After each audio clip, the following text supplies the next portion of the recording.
Sir ನಮಗೆ ಮದುವೆ ಆಗಿ 16 ವರ್ಷ. 5 ವರ್ಷದಲ್ಲಿ ಮದುವೆ ಆಗಿ 5 ವರ್ಷದಲ್ಲಿ ಒಂದು ಹೆಣ್ಣು ಪಾಪ ಆಯ್ತು. ಅದು ಒಂದು 3 ತಿಂಗಳದ್ದು ಖಾಲಿಯಾಗಿ ಹೋಗ್ಬಿಡ್ತು. ನೆಕ್ಸ್ಟ್ ಅಲ್ಲಿಂದ ನಾವೆಲ್ಲ ಹಾಸ್ಪಿಟ್ಲ್ಗಳು ಜಗ್ಗಿ ಅಲ್ದಾಡ್ಕೊಂತ ತೋರ್ಸ್ಕೊಂತ ಬಂದ್ವಿ. ಎಲ್ಲಿ ಅನುಕೂಲ ಆಗಲಿಲ್ಲ. ಯೂಟ್ಯೂಬ್ ಅಲ್ಲಿ ನಾವು ಅಮ್ಮರು ಪವಾಡ ಎಲ್ಲ ನೋಡಿದ್ವಿ. ನೋಡಿ ಅಡ್ರೆಸ್ ಎಲ್ಲ ತಿಳ್ಕೊಂಡು ನಾವು ಇಲ್ಲಿ ಬಂದ್ವಿ. ಒಂದು ವಾರದಲ್ಲಿ ಬಂದಿದ್ವಿ. ಒಂದು ವಾರದಲ್ಲಿ ಗದ್ದಿ ಕುಂತಾಗ ಅಮ್ಮ ಹೇಳಿದ್ರು 3 ಮರಿ ಹಾಕ್ಸ್ಯಾಡ್ರಿ, ಆಮೇಲೆ ಹೇಳ್ತೀನಿ ನಿಮಗೆ ಏನಿದ್ರು ಅಂತ ಹೇಳಿದ್ರು. 3ನೇ ಮರಿ ಹಾಕ್ಸ್ಕೊಂಡೆ. ನೆಕ್ಸ್ಟ್ ಗದ್ದಿ ಕುಂತಾಗ ಬಂದ್ಮೇಲೆ ಅಮ್ಮರು ನಾಳೆ ಹಾಸ್ಪಿಟ್ಲಿಗೆ ತೋರ್ಸ್ಯಾಡ್ರಿ, ಖಂಡಿತ ಮಕ್ಕಳು ಕೊಡ್ತೀವಿ ಅಂತ ಹೇಳಿದ್ರು.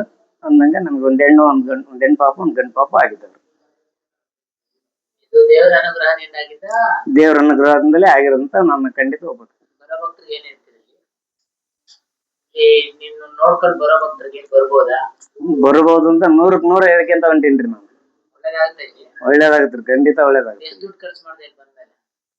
ಇಲ್ಲಿ ಬಂದ್ಮೇಲೆ ಅಂದ್ರೆ ನಾವು ಹೋಗೋದು ಬರೋದು ಕಷ್ಟ ಆಗುತ್ತೆ. ಅಮ್ಮನವ್ರಿಗೆ ಏನ್ ದುಡ್ಡು ಕೊಟ್ಟ? ಅಮ್ಮವ್ರಿಗೆ ಏನ್ ದುಡ್ಡು ಕೊಡಿಲ್ರಿ ನಾವು. ಎಷ್ಟೇ ಟಿಕೆಟ್ ತಗೊಂಡು ಹೋಗ್ತೀವಿ ಅಷ್ಟೇ. ಬಿಟ್ರಿ ಒಳ್ಳೇದಾಯ್ತು ತಾನೆ? ಒಳ್ಳೇದಾಗೈತ್ರಿ.